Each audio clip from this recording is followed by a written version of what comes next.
बिस्मिल्लाहिर्रहमानिर्रहीम। बिस्मिल्लाहिर्रहमानिर्रहीम। साइनशीन पर तशरीफ फरमा मजलिस इत्तेहाद मुस्लिमीन के जिम्मेदार जनाब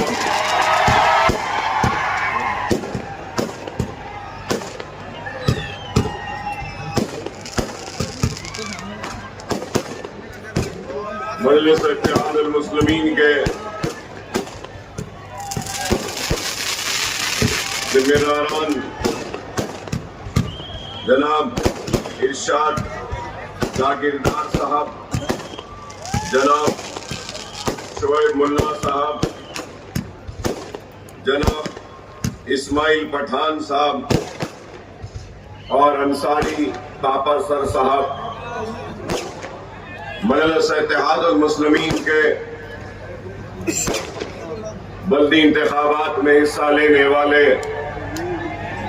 उम्मीदवारान, हैदराबाद से आए हुए मजलिसी जिम्मेदारान व तेलंगाना रियासत के रुकन असम्बली जनाब माजिद हुसैन साहब, सुनने वाले बुजुर्गों, नौजवान साथियों और मेरी इज्जत मां, पर्दानशीन मां और बहनों, इंतखाबात का वक्त है और इंतखाबी सरगर्मियां अपने उरूज पर है और कल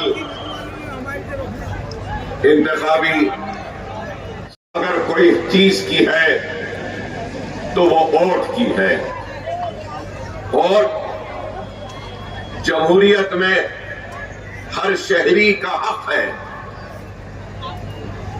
और इस हक को इस्तेमाल करने का 5 बरस में 1 मर्तबा मौका मिलता है और हम और आप बहैसियत हिंदुस्तानी शहरी अपने हक का इस्तेमाल करते हैं तो क्यों करते हैं?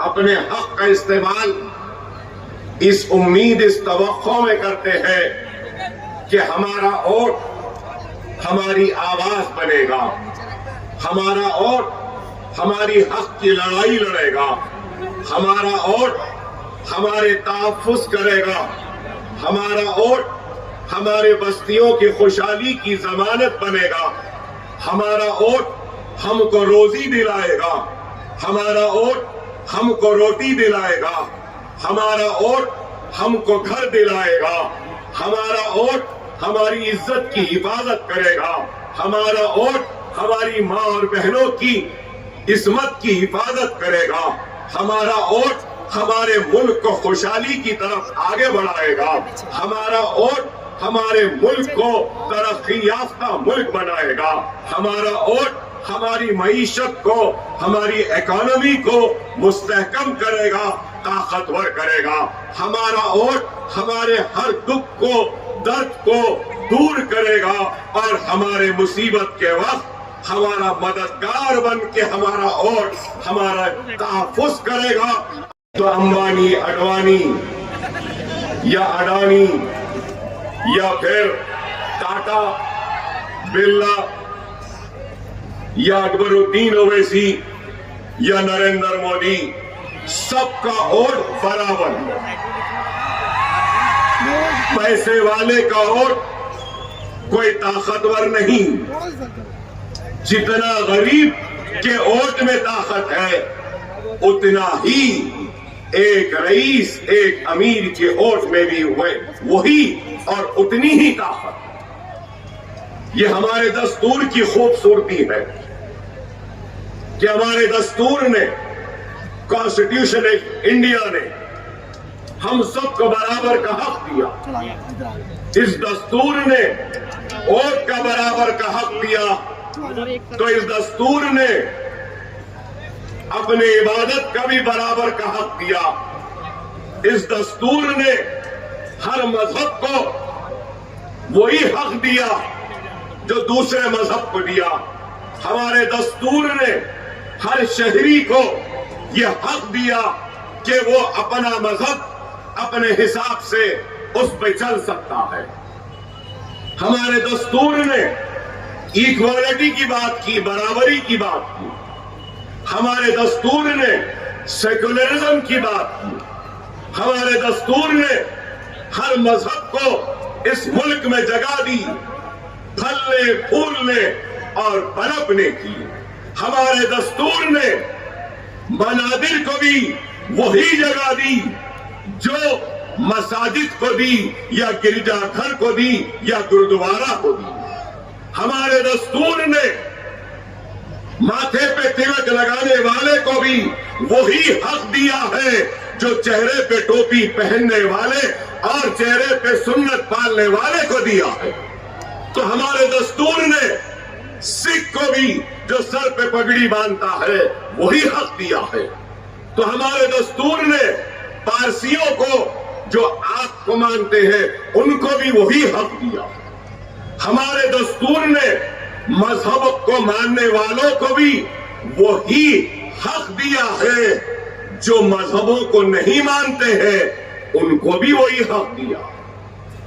मेरा मतलब यह है कि कोई भगवान को मानता है, कोई अल्लाह को मानता है, कोई गुरु नानक को मानता है, तो कोई ईसा को मानता है। गॉड, भगवान, अल्लाह।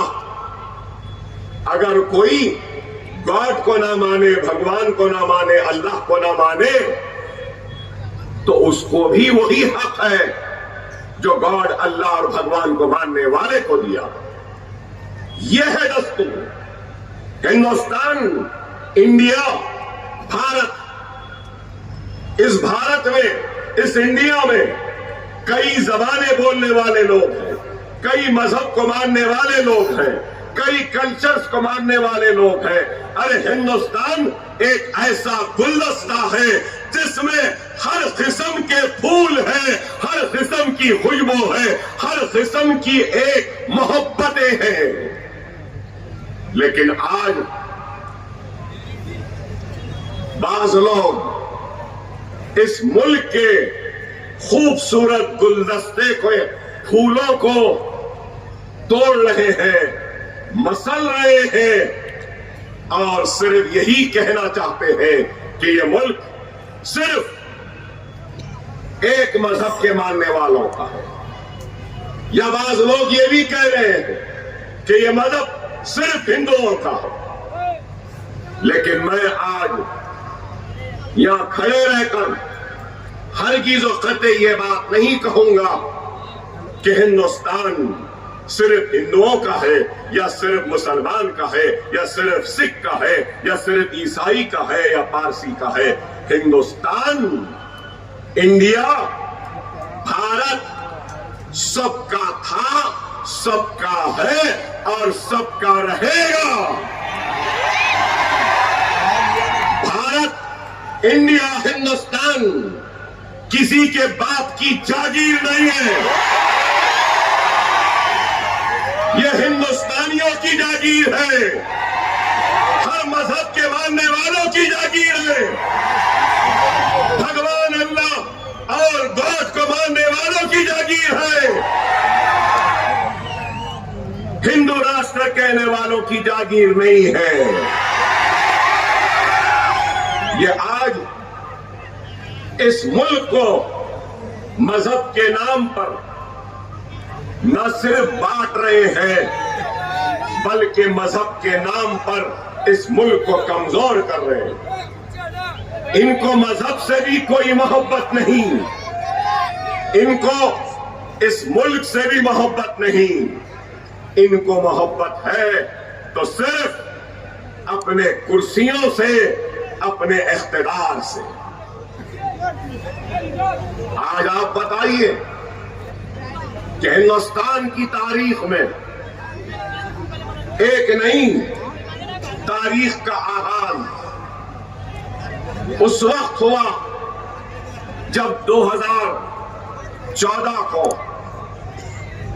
भारतीय जनता पार्टी को इख्तियार मिला और नरेंद्र मोदी वजीर आजम हिंदुस्तान बने। बनने के से पहले, बनने के बाद बहुत सारी बातें हुई।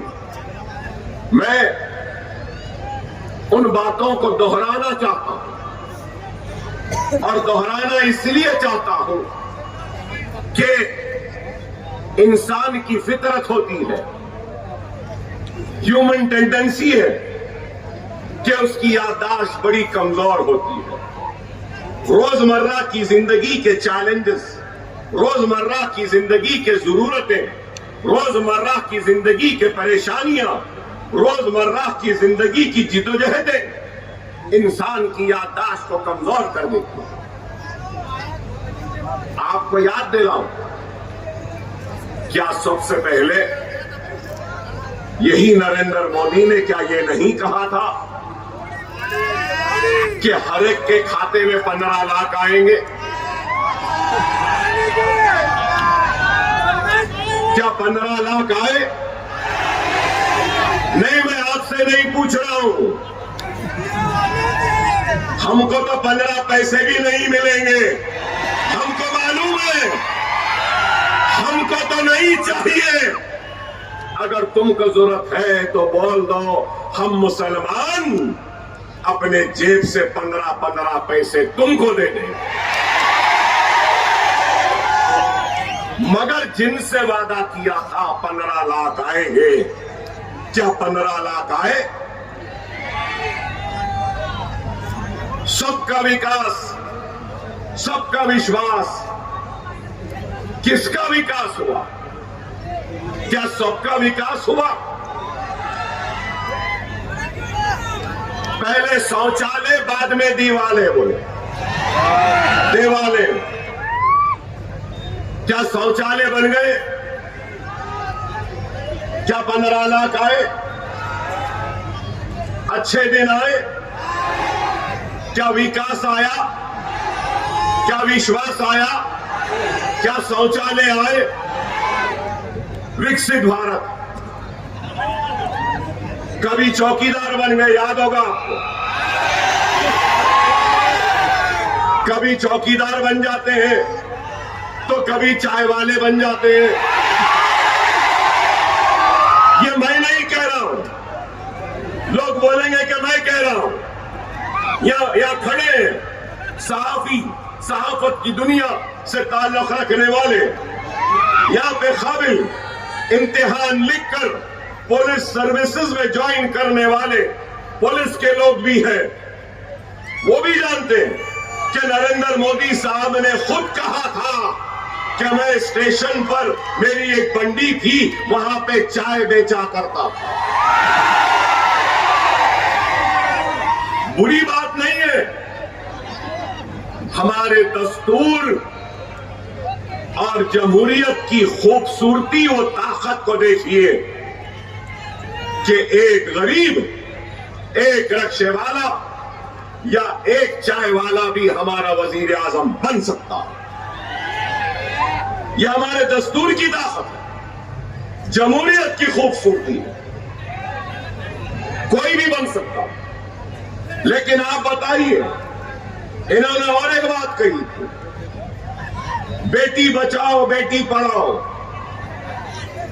ये भी कहा कि महंगाई को कम करेंगे, इन्फ्लेशन कम करेंगे, रुपये की कदर को मजबूत करेंगे, सरहदों की हिफाजत करेंगे, मईशत को, इकोनॉमी को मजबूत करेंगे। अरे कितने वादे किए। अब चलो एक एक वादे पे आते हैं, एक एक वादे पर आते हैं। आप बताइए, इकोनॉमी खराब, महंगाई उरूज पर, पेट्रोल की कीमत आसमान को छू रही है, बेरोजगारी एक अलग लेवल पर है। लेकिन आज आप बताइए, न बेरोजगारी की बात होती है, ना महंगाई की बात होती है, ना पेट्रोल की बात होती है, ना डीजल की बात होती है। गैस का सिलेंडर कितना आया?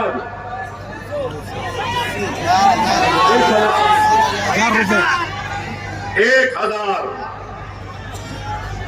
गैस सिलेंडर महंगा हो रहा है, इसके ऊपर कोई बात नहीं। पेट्रोल महंगा हो रहा है, इस पे बात नहीं। बेघर लोगों को घर देना, इस पर बात नहीं। बिजली देना, इस पर बात नहीं। पानी देना, इस पर बात नहीं। अरे हमारे मसाइल पर बात करो। नहीं, क्या बात? हिंदू मुसलमान, हिंदू मुसलमान, हिंदू मुसलमान, हिंदू मुसलमान।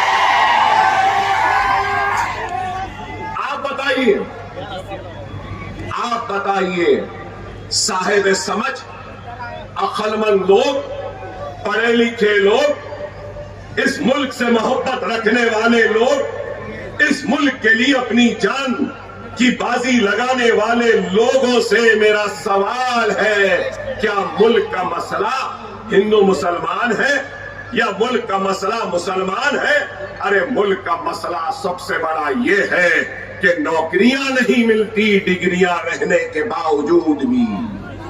मुल्क का मसला अगर है तो बेरोजगारी का, मुल्क का अगर मसला है तो महंगाई का, मुल्क का अगर मसला है तो बेघरों को घर देने का, मुल्क का अगर मसला है तो पेट्रोल की बढ़ती हुई कीमत को नीचे लाना, मुल्क का अगर कोई मसला है तो हमारी घर की औरतें, मां, बहन, बहू, बेटियां जो गैस सिलेंडर की महंगाई की वजह से फिर से जंगल की लकड़ियों के चूल्हे जलाकर उस धुएं में अपने फेफड़ों को खराब कर रहे हैं, ये मसला है। लेकिन इनको इसकी कोई फिक्र नहीं, इसकी कोई फिक्र नहीं। शुरू दिन से जब इख्तियार में आए, लव जिहाद, घर वापसी, बीफ बैन, अजान बैन, हिजाब बैन, सीएए, एनआरसी, अब एसआईआर, वक्त तरमीमी बिल, तलाक सलासा, यूएपीए। अरे आप बताओ, क्या इस मुल्क का मसला मुसलमान है?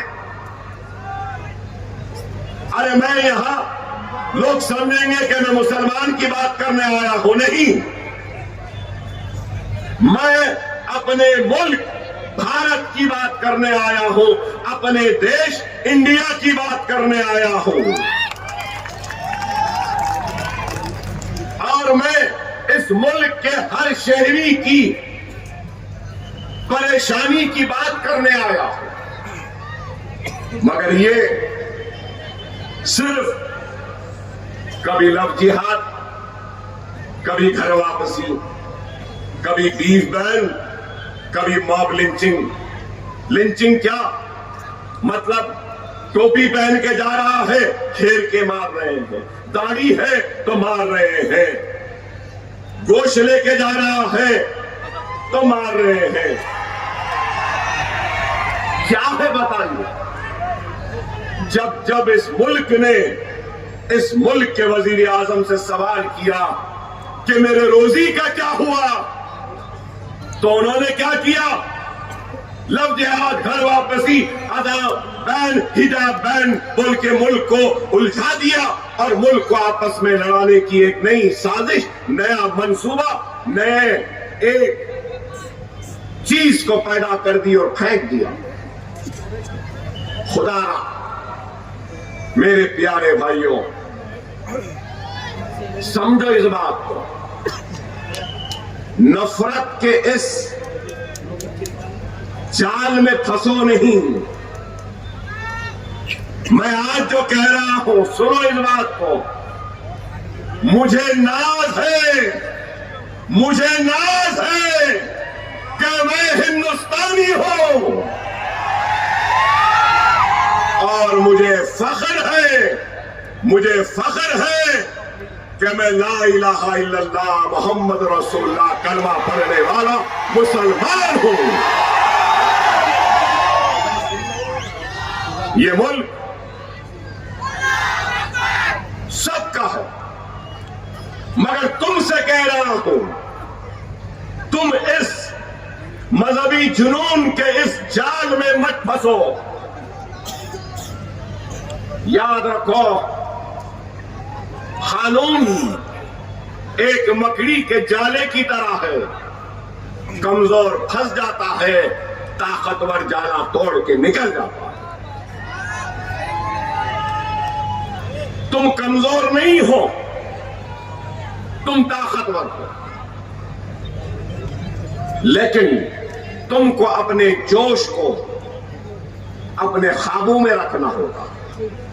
वो कौम जिसके पास सिर्फ जोश होता है, वो कौम कामयाब व कामरान नहीं होती।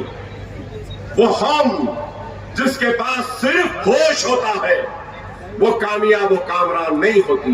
वही कौम कामयाब होती है जिसके पास जोश भी होता है, होश भी होता है।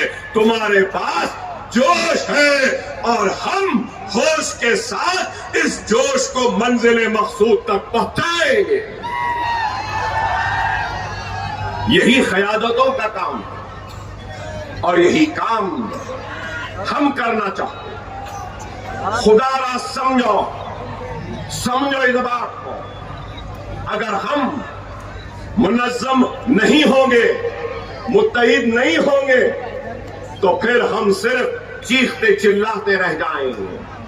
अरे आज इस जलसे में आए हैं तो इस जलसे, इस खिताब के जरिए एक पैगाम लेकर जाओ। जलसों की कामयाबी आवाम के शिरकत से नहीं होती, ये मेरा मानना। लोग कहेंगे कि अकबर साहब आपके जलसे में इतना बड़ा मजमा था, जलसा कामयाब हुआ, लेकिन मैं ये कहूंगा जलसों की कामयाबी आवाम के शिरकत से नहीं होती।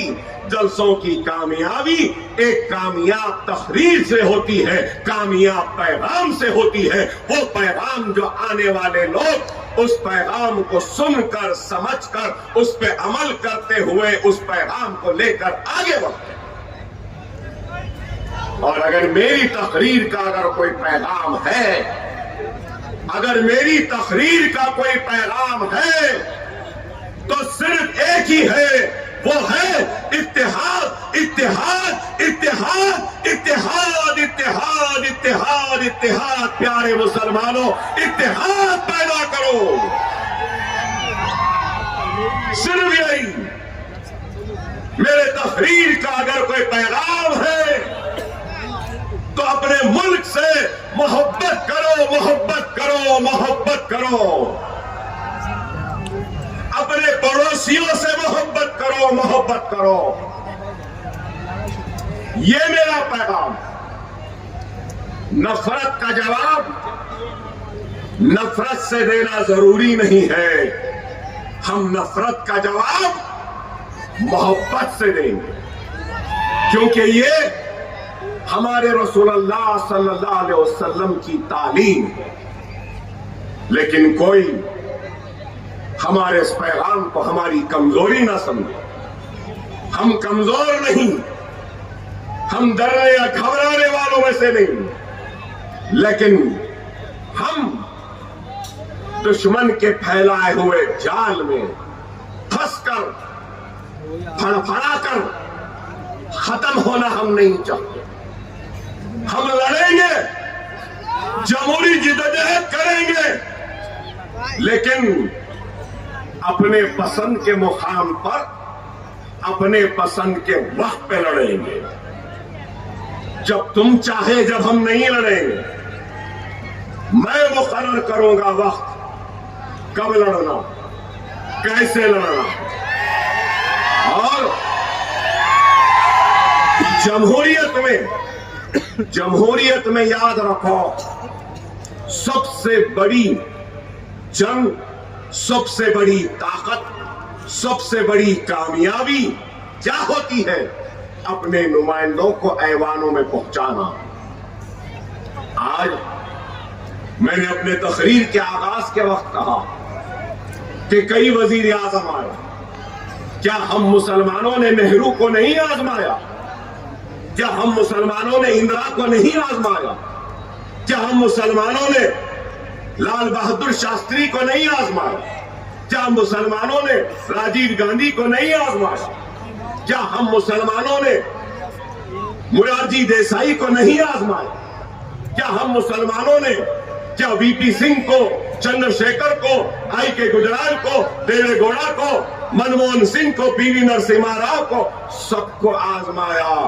फिर क्या बात है कि इस मुल्क का सबसे पिछड़ा हुआ, सबसे कमजोर और सबसे आखिर में रहने वाला मुसलमान है, तो वो क्यों है? इसका जिम्मेदार कौन है?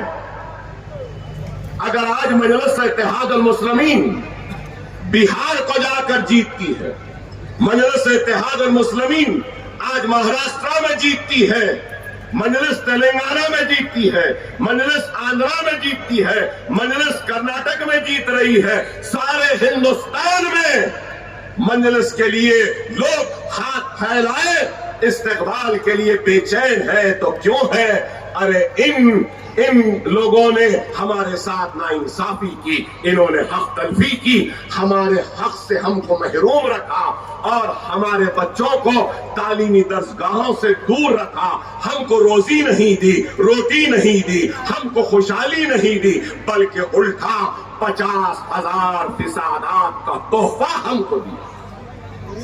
क्या ये बात गलत कि फिसादात के जरिए हमारी इज्जतें लुटी, इस्मतें लुटी, हमारी आबादियां खाक की ढेर में तब्दील हुए, सही बाप के खानों पर नौजवान की मैयत आ गई, हमारी बहनों की इज्जतें लुटी, हमारी बेटियों की आबरू लुटी, हमारे कारोबार जलकर खाक हो गए।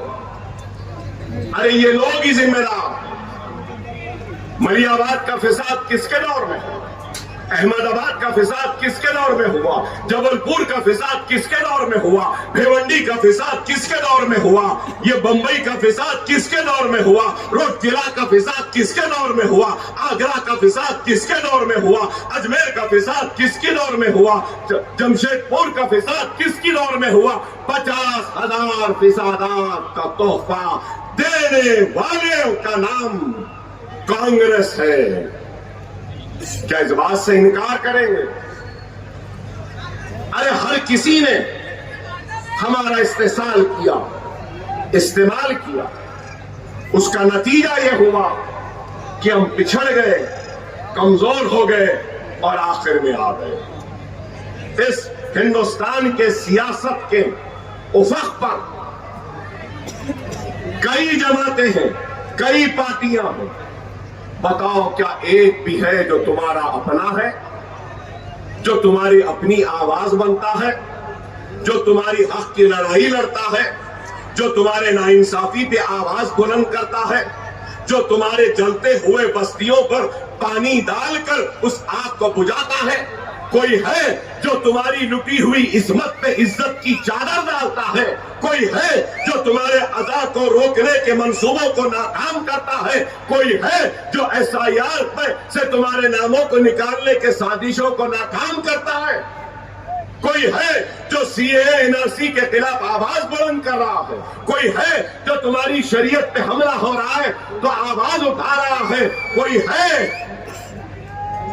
मेरे भाई, सिवाय मजलिस, सिवाय बैरिस्टर असदुद्दीन ओवैसी के कोई और दिखाई नहीं देता, कोई और आवाज सुनाई नहीं देती। क्या ये हक है या नहीं बताओ? खुदारा समझो, खुदारा समझो इस बात को। आज मुल्क बड़े ही नाजुक दौर से गुजर रहा है। अगर हम सिर्फ जज्बात में बहकर रह जाएंगे और हकीकत से दूर हो जाएंगे तो फिर हमारा ही नुकसान होगा। खुदारा समझो दिल्ली के बाजारों में कैसे नारे आए, रामजादे फुलाजादे, गोली मारो, क्या ये नारे नहीं सुने आप? बताओ, क्या किसी एक को भी सजा हुई? क्या एक को भी जेल हुई? क्या एक को भी कानून ने अपने दायरे में लेकर जवाब तलब किया? खुदारा गौर करो, खुदारा गौर करो। गुजरात के फिसादात में इज्तिमाई इस्मत रेजी हुई और रेप करने वाले जेल में, और रेप करने वालों को जेल से छोड़ा जाता है तो बीजेपी वाले उनके गलों में फूल डाल रहे। भारत मां कहते हैं। क्या क्या वो औरत भारत मां की सुपूत नहीं है? क्या वो हिंदुस्तानी नहीं है? बेटी बचाओ बेटी पढ़ाओ की बात करते हैं, लेकिन मुस्लिम हिजाब करने वाली बेटियों को कॉलेज जाने से रोकते हो, पढ़ने से रोकते हो, इल्म हासिल करने से रोकते हो। क्या ये है? अरे जिसको जो पहनना है पहने, लेकिन पहनने पर भी पाबंदी और लिबास पर भी पाबंदी। आप बताइए, खुदारा समझो, समझो मेरी इस बात को।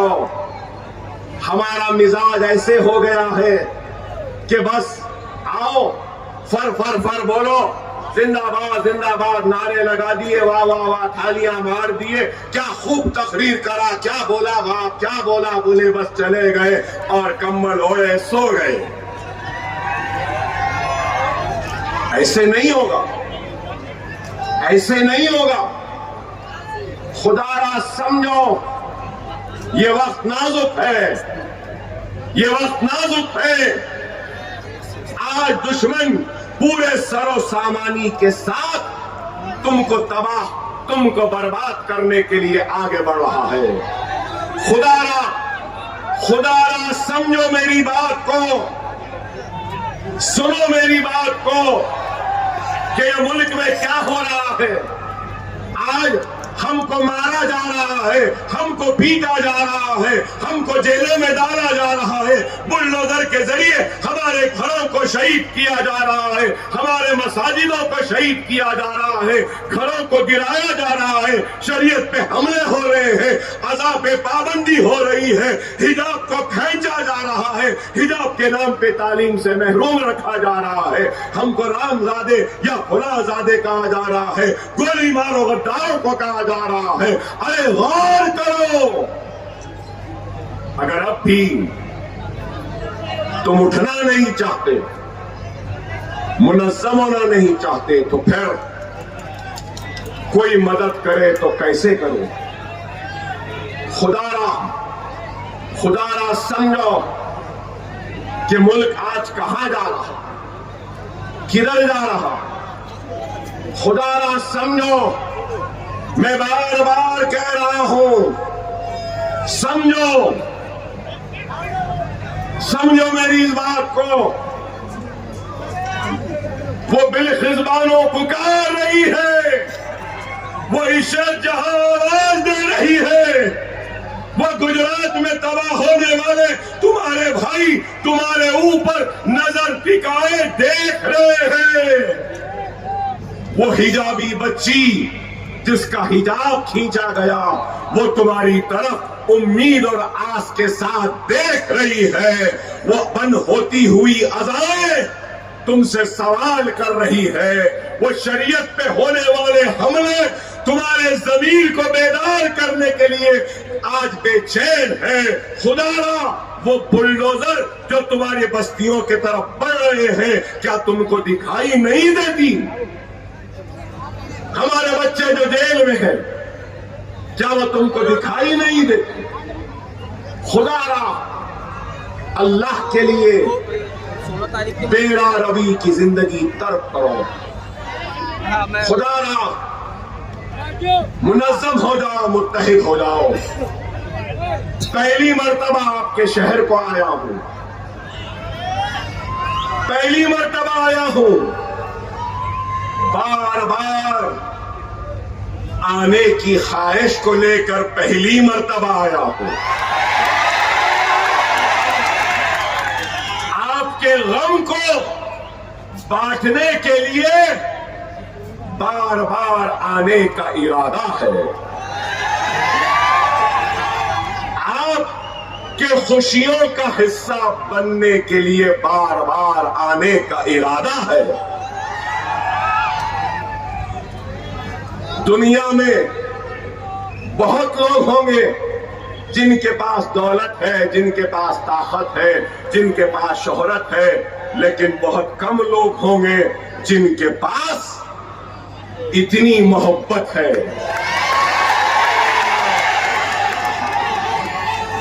कहीं भी चले जाओ हिंदुस्तान के कोने में, हर जगह पर यही मोहब्बत, यही जोश, यही वलवला, यही ताकत, यही दुआएं और यही उम्मीद मिलती है। तुम्हारी मोहब्बत मेरी ताकत है, तुम्हारा जुनून मेरे अल्फाज है और तुम्हारी दुआएं मेरी हिम्मत है।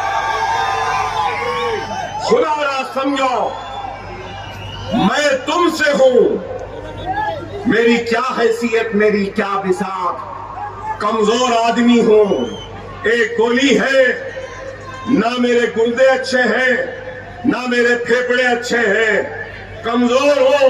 3 गोलियां मारी गई मुझे, चाकुओं से मारा गया, सत्तूर से, कुड़ाड़ी से मारा गया, लेकिन फिर भी खड़ा हूं, कमजोर हूं, लेकिन इस कमजोर जिस्म की ताकत का नाम मेरे मुसलमानों का इत्तेहाद है। मेरे इस लड़खड़ाते हुए कदमों के सहारे का नाम आपका इत्तेहाद है। मेरे अल्फाज की आतिशनुमाई आपके जज्बे की निकासी करती।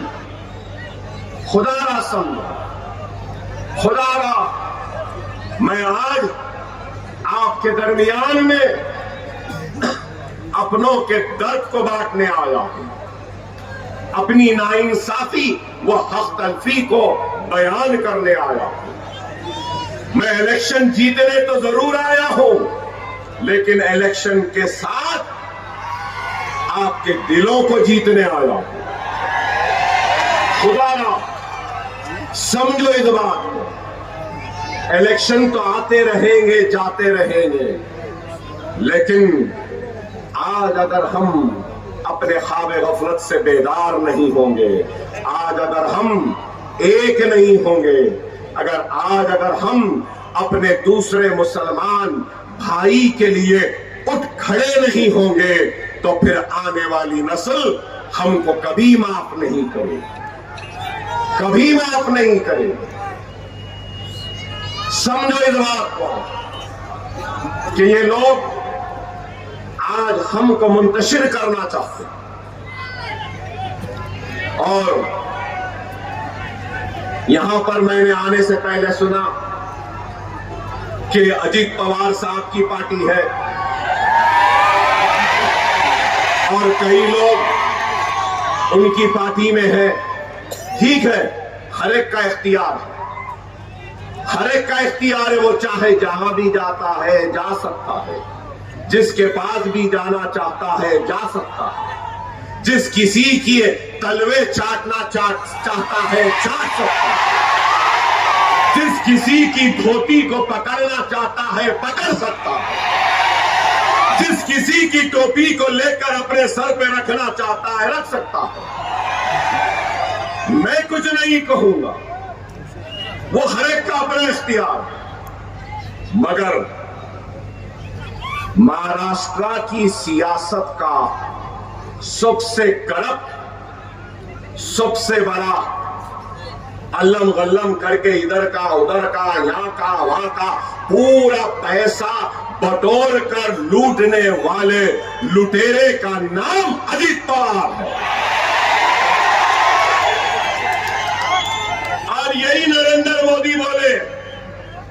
खाऊंगा ना खाने दूंगा। इतना करप्ट शख्स इनके बाजू बैठता है और ये मुस्कुराते रहते हैं। बेशक मुस्कुराएंगे, क्योंकि मेरे नजर में भी नरेंद्र मोदी करप्ट है। नरेंद्र मोदी भी इस मुल्क को लूट रहे हैं। नरेंद्र मोदी भी इस मुल्क को कमजोर कर रहे हैं। आप बोलेंगे कैसा? इलेक्टोरल बॉन्ड सुने, इलेक्टोरल बॉन्ड सुने, सुने ना? आपको मालूम एक नया तरीका निकाले थे ये पूरे पॉलिटिकल पार्टीज पैसा लेने का, और वो तरीका क्या था मालूम? Electoral bond. 6,500 करोड़ रुपया बीजेपी को आया।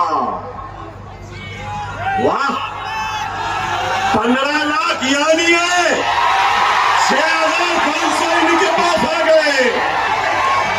फिर कहते हैं मैं गरीब हूं, मैं चाय वाला हूं, चाय की बंडी थी, चाय की केतली, चाय का पानी, चाय चाय चाय चाय, नाम चाय, गरम चाय, चाय का चूल्हा, चाय की केतली, चाय चाय चाय चाय। क्या है? आय अल्लाह, आय अल्लाह, आमीन बोलना जोर से। आय अल्लाह, आय अल्लाह, हर चाय वाले की खिदमत इस चाय वाले जैसी कर दे। और बोला आमीन। 6,500 करोड़ कहां से आए? मैं इतनी देर से खड़ा हूं, कोई एक पैसा मुझे नहीं दे रहा। भाई इनको क्यों दिए? इनको कौन दिया? कुछ दिए होंगे तो दिए ना। मुल्क को कहां बेचा तूने, बता नरेंद्र मोदी, कि जिसके जरिए तुझे ये पैसा मिला। मुल्क को कहां गिरवी रखाया कि तुझे ये पैसा मिला।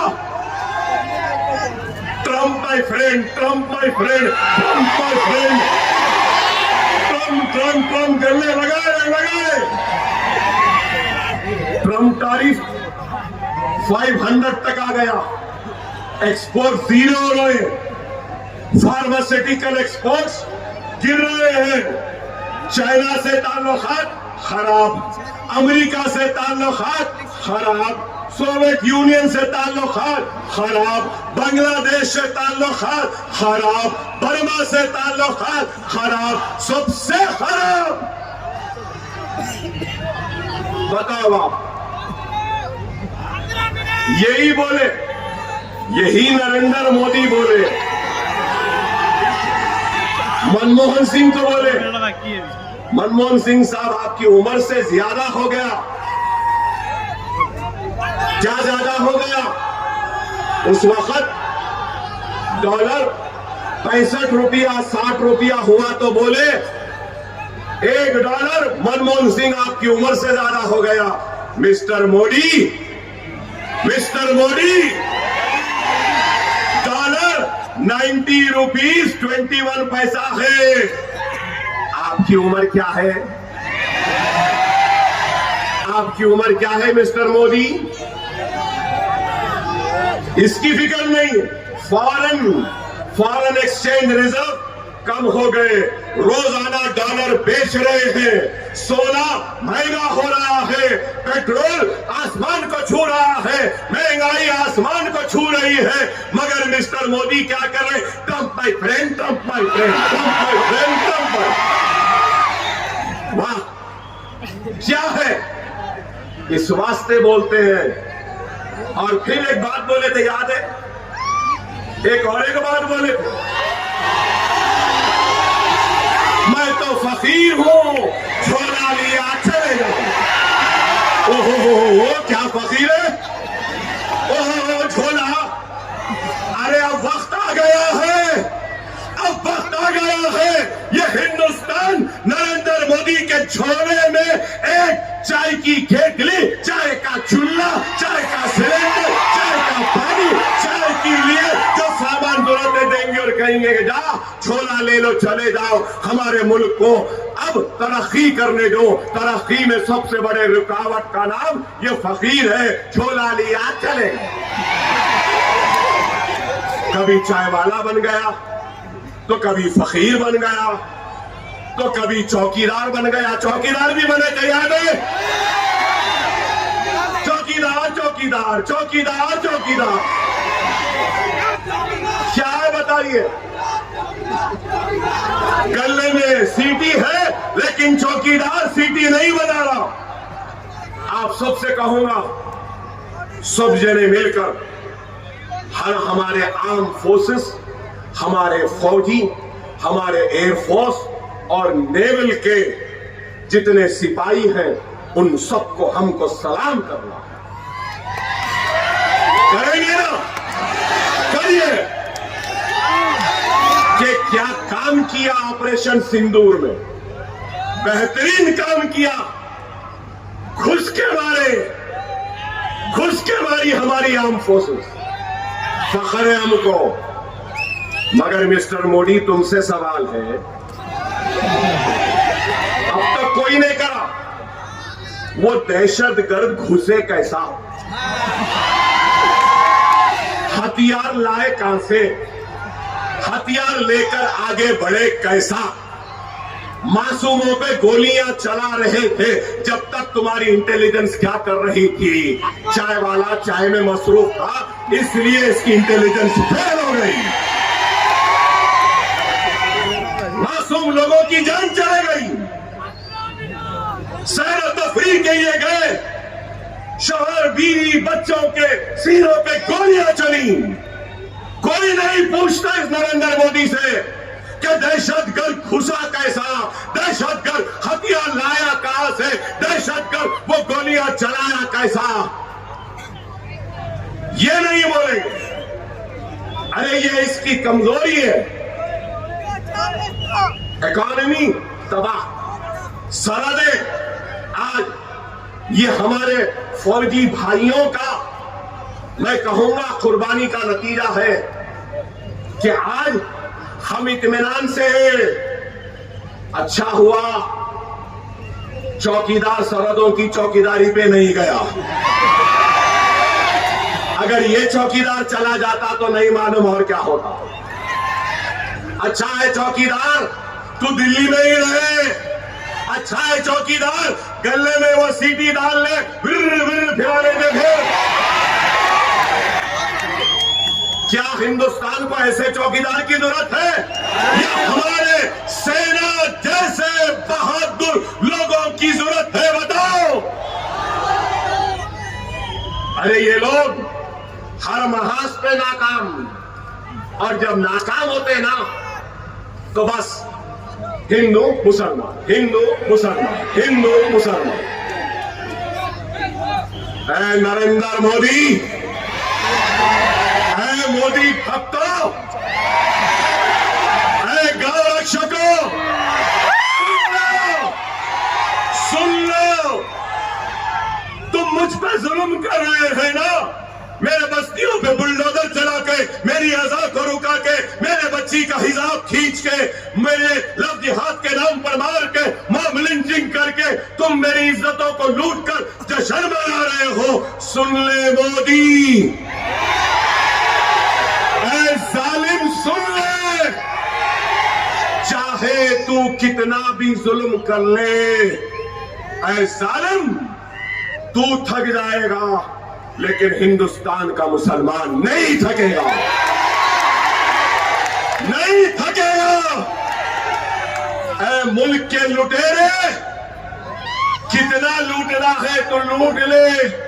लूटते लूटते तू थक जाएगा लेकिन हिंदुस्तान का मुसलमान नहीं थकेगा।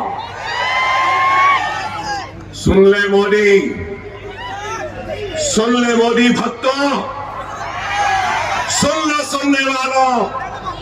ना मैं अपना कलमा छोड़ने तैयार हूं, ना मैं अपनी कुरान छोड़ने तैयार हूं, ना मैं अपनी शरीयत छोड़ने तैयार हूं, ना मैं अपनी मस्जिद छोड़ने तैयार हूं, ना मैं अपना हिजाब छोड़ने तैयार हूं, ना मैं अपनी बस्ती छोड़ने तैयार हूं, नहीं, मैं अपने मुल्क हिंदुस्तान को छोड़ने तैयार हूं।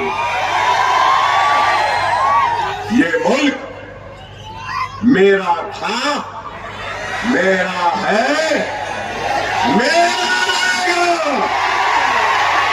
मैं इस घर का किराएदार नहीं हूं, मैं इस घर का मालिक हूं। जितना ये मुल्क मोदी का है उतना ही ये मुल्क अकबरुद्दीन ओवैसी का भी है ना? है ना? है ना? डर गए क्या? डर गए क्या? जाने वाले हैं क्या? जालिम के खिलाफ झुक जाएंगे क्या? लुटेरे के सामने झुक जाएंगे क्या? लड़ेंगे लड़ेंगे लड़ेंगे, अपने आप लेके रहेंगे, लेके रहेंगे ना? मोदी, ये अकबरुद्दीन ओवैसी की तकरीर नहीं, ये यहां ठहरे, इनका जज्बा है, इनका गुस्सा है, इस मुल्क से इनकी मोहब्बत है, जो अकबरुद्दीन ओवैसी इनकी जबान बनकर कह रहा है। खुदारा खुदारा समझो मेरी बात को।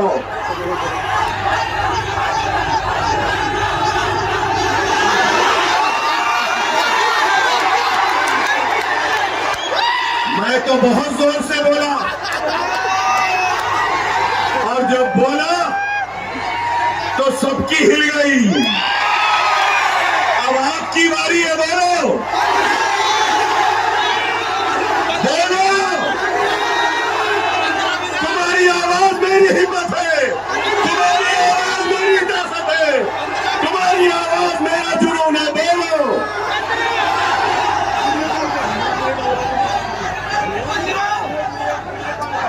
हाँ, देखा मोदी, क्या ताकत है हम में।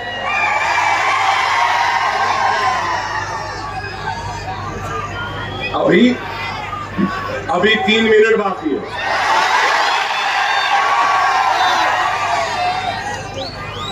अभी 3 मिनट बाकी है।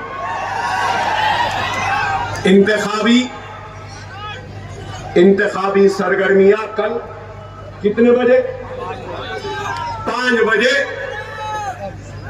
कल इंतखाबी सरगर्मियां 5 बजे बंद हो जाएगी ना? अल्लाह की शान देखो, अल्लाह की शान देखो, क्या शान है। मैं अपने सारे हिंदू भाइयों को मकर संक्रांति की मुबारकबाद देता हूं,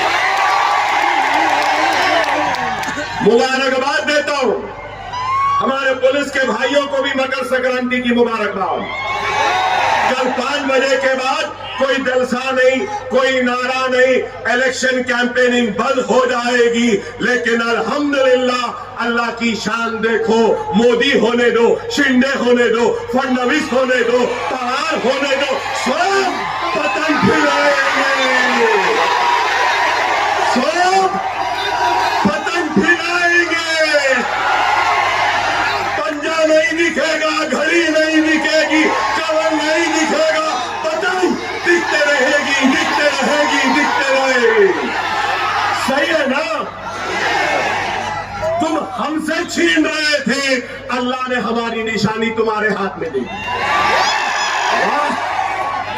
तुम हमारी मस्जिदों को छीने, अदा को छोड़े, अल्लाह बना ले अकबर ओवैसी, असद ओवैसी का निशाने पकड़